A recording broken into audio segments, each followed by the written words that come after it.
What is up, Drama Alert Nation? I'm your host, Jesse. Let's get right into the news!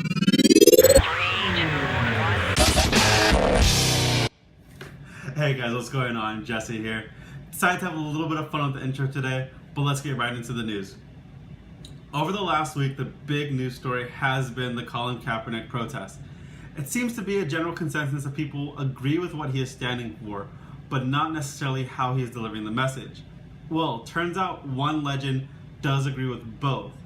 NBA legend Kareem Abdul-Jabbar, who is no stranger to social activism, has come to his defense. In a column he wrote for the Washington Post, Kareem states, "One of the ironies of the way some people express their patriotism is to brag about our freedoms, especially freedoms of speech, but then brand as unpatriotic those who exercise this freedom, to express dissatisfaction with the government's record in upholding the Constitution." He later goes on to say, "What should horrify Americans is not Kaepernick's choice to remain seated during the national anthem, but that nearly 50 years after Muhammad Ali was banned from boxing for his stance, and Tommy Smith and John Carlos raised their fists, caused public ostracization and numerous death threats, we still need to call attention to the same racial inequities. Failure to fix this problem is what's really un-American here." And quite honestly, I have to agree here. If anything, Colin is being extremely patriotic in this situation. He is using his constitutional right of free speech to express himself in any way he wishes. And the people that are saying he should apologize are the ones being unconstitutional. Just because you do not agree with the person's stance does not mean you necessarily have to crucify them. As long as he isn't hurting anyone, he should be free to protest in any way he wishes.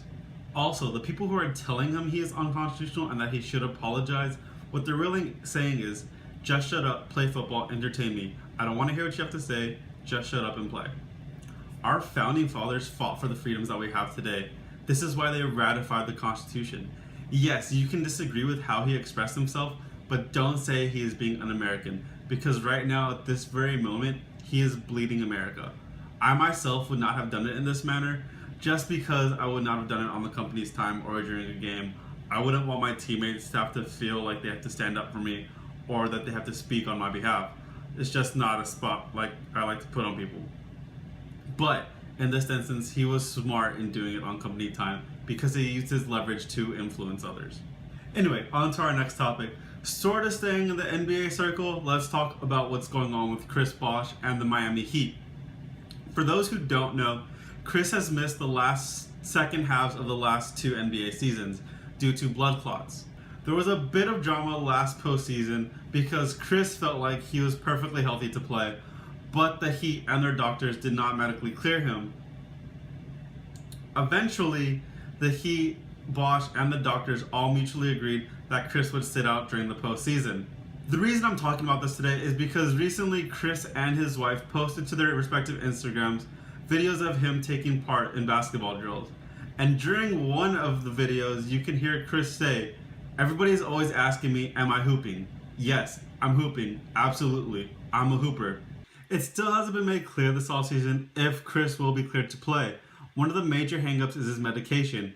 Since his first blood clot occurred, Chris has been on a cycle of blood thinners. This poses a huge medical risk for Chris, because if he were to suffer any kind of major bleeding issue during a game, he could potentially bleed out, since his blood will not naturally coagulate and stop the bleeding.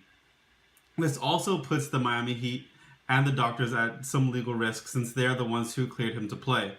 If I'm Chris Bosh, there are two options here. One, group up with the Miami Heat, the doctors, and sign a medical waiver that releases the Heat, the doctors, and the NBA from any kind of legal and financial responsibility.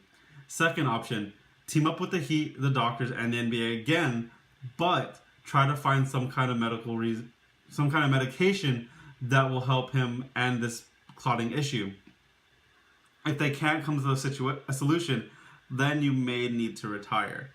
But as Chris said, he is a hooper.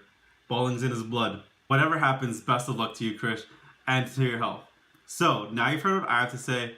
Now I want to hear what you have to say. So, leave it in the comments down below. Be sure to like and subscribe. My name is Jesse. This is Sports Talk, and I'll see y'all next time.